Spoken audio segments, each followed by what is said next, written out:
একজনের পিঠে ব্যাগ। পহেলগাঁও মামলার 3 জঙ্গির স্কেচ প্রকাশ। পহেলগাঁও হামলাকারী জঙ্গিদের স্কেচ প্রকাশ করা হলো। এনআইএর তরফ থেকে আপাতত 3 জঙ্গির স্কেচ প্রকাশ করা হয়েছে। যারা প্রত্যক্ষদর্শী ছিলেন তাদের বয়ান অনুযায়ী এই স্কেচ তৈরি করা হয়েছে।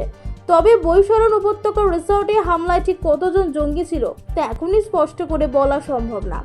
ঘটনাস্থলে যারা ছিলেন তারা বলছেন সেনাবাহিনীর উর্দিতেই অনেকে এসেছিল। ভয়াবহ অভিজ্ঞতার শিকার হওয়া পর্যটকদের অনেকে বলছেন প্রথমে সেনাবাহিনীর উর্দি পরে কয়েকজন সামনে আসে, তাদের কাছাকাছি ঘুরছিল।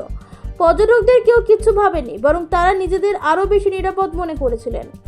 এই জায়গায় সেনাবাহিনীর প্রতি মুহূর্তে টহল দেওয়াই দস্তুর। সেনার বেশি জঙ্গিরা সামনে এসে বেশ কয়েকজনকে কিছু প্রশ্ন করতে থাকে, তাতেই সন্দেহ হয় পর্যটকদের। পর্যটকরা জানিয়েছেন প্রশ্নগুলো যথেষ্ট আপত্তিজনক ছিল, সংকীর্ণ মনের। বেশ কয়েকজন পর্যটক আপত্তি করেন, কিন্তু ততক্ষণে জঙ্গিরা গুলি চালাতে শুরু করে দেয়। প্রত্যক্ষদর্শীদের বয়ানের ভিত্তিতে স্কেচ প্রকাশ করা হয়েছে। আপাতত স্কেচ 3টি আইবি সেনাবাহিনীর কাছে সম্পূর্ণভাবে সার্কুলেট করা হয়েছে। আপাতত সৌদি সফর কাটছাট করেই দেশে ফিরে জরুরি বৈঠকে প্রধানমন্ত্রী।